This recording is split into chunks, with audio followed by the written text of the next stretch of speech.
तर नमस्कार मित्रांनो, परवाच्या दिवशी आपल्यावर जे नैसर्गिक संकट आलं ते म्हणजे खूप निंदनीय होतं. कारण की एवढं कष्टातून उभं करतो म्हणलं कुठेतरी माणूस थोडा खचून जातो.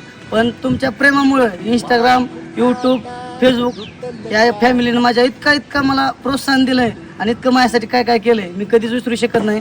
तर त्याच्यावर मात देऊन मी लवकरच प्रयत्न करेन कमबॅक करण्याचा आणि तो 100% मी करणार.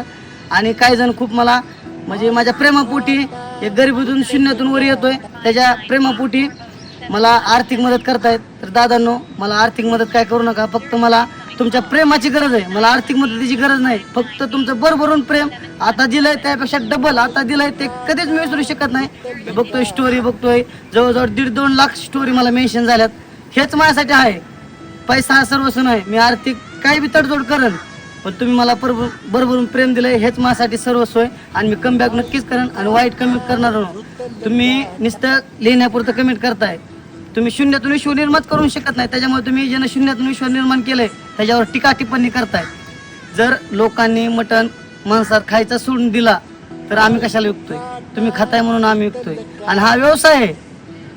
आज काय मी एकटाच माझ्या हॉटेलवर बकरी कापत नाही, जवळजवळ महाराष्ट्रात आकडे संपत्तीने एवढे हॉटेल आहेत.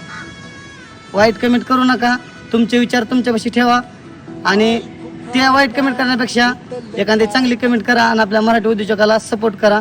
धन्यवाद. खूप खूप प्रेम दिलं, असंच द्या.